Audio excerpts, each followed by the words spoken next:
اعوذ باللہ من الشیطان الرجیم،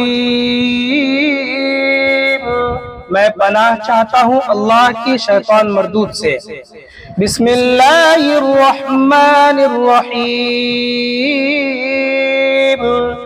شروع اللہ کے نام سے جو بڑا مہربان نہایت رحم والا ہے۔ یا ایھا الذین آمنوا لا تتبعوا خطوات الشیطان انہ لکم عدو مبین۔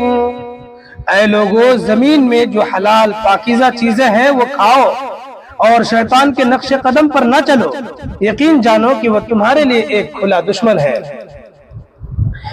انما یأمرکم بالسوء والفحشاء وان تقولوا علی اللہ ما لا تعلمون۔ وہ تم کو یہی حکم دے گا کہ تم بدی اور بے حیائی کے کام کرو اور اللہ کے ذمے وہ باتیں لگاؤ جن کا تمہیں علم نہیں ہے۔ وَإِذَا قِيلَ لَهُمُ اتَّبِعُوا مَا أَنزَلَ اللَّهُ قَالُوا بَلْ نَتَّبِعُ مَا أَلْفَيْنَا عَلَيْهِ آبَاءَنَا أَوَلَوْ كَانَ آبَاؤُهُمْ لَا يَعْقِلُونَ شَيْئًا وَلَا يَهْتَدُونَ۔ اور جب ان کافروں سے کہا جاتا ہے کہ اس کلام کی پیروی کرو جو اللہ نے اتارا ہے، تو وہ کہتے ہیں کہ نہیں، ہم تو ان باتوں کی پیروی کریں گے جن پر ہم نے اپنے باپ داداؤں کو پایا ہے۔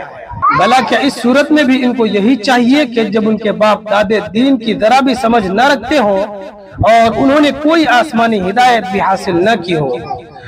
وَمَثَلُ الَّذِينَ كَفَرُوا كَمَثَلِ الَّذِي يَنْعِقُ بِمَا لَا يَسْمَعُ إِلَّا دُعَاءً وَنِدَاءً صُمٌّ بُكْمٌ عُمْيٌ فَهُمْ لَا يَعْقِلُونَ۔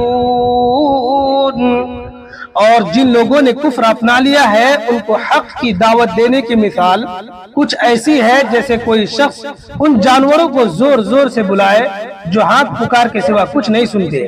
یہ بہرے، گونگے، اندھے ہیں، لہذا کچھ نہیں سمجھتے۔ یا ایھا الذین آمنوا کلوا من طیبات ما رزقناکم واشکروا للہ ان کنتم ایاہ تعبدون۔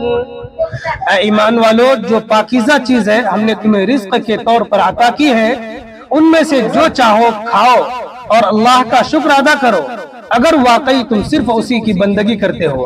انما حرم علیکم المیتۃ والدم ولحم الخنزیر وما اہل به لغیر اللہ فمن اضطر غیر باغ ولا عاد فلا اثم علیہ ان اللہ غفور رحیم۔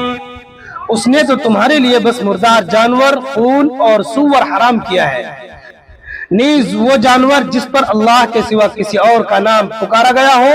ہاں، اگر کوئی شخص انتہائی مجبوری کی حالت میں ہو اور ان چیزوں میں سے کچھ کھا لے جبکہ اس کا مقصد نہ لذت حاصل کرنا ہو اور نہ ضرورت کی حد سے آگے بڑھے تو اس پر کوئی گناہ نہیں، یقیناً اللہ بہت بخشنے والا بڑا مہربان ہے۔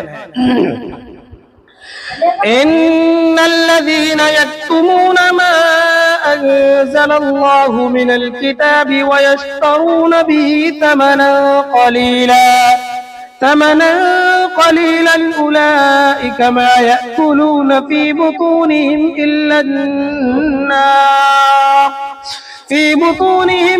النار ولا يكلمهم الله يوم القيامة ولا يزكيهم وَلَهُمْ عَذَابٌ أَلِيمٌ۔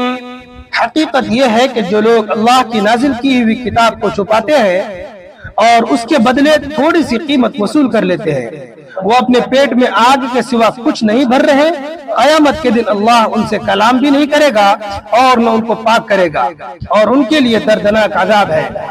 أولئك الذين اشتروا الضلالة بالهدى والعذاب بالمغفرة فما أصبرهم على النار۔ یہ وہ لوگ ہیں جنہوں نے ہدایت کے بدلے گمراہی اور مغفرت کے بدلے عذاب خرید لی ہے، چنانچہ اندازہ کرو کہ یہ دوزخ کی آگ سہنے کے لیے کتنے تیار ہیں۔ ذلك بأن الله نزل الكتاب بالحق وإن الذين اختلفوا في الكتاب لفي شقاق بعيد۔ یہ سب کچھ اس لیے ہوگا کہ اللہ نے حق پر مشتمل کتاب اتاری ہے، اور جن لوگوں نے ایسی کتاب کے بارے میں مخالفت کا رویہ اختیار کیا ہے وہ زدہ زدی میں بہت دور نکل گئے ہیں۔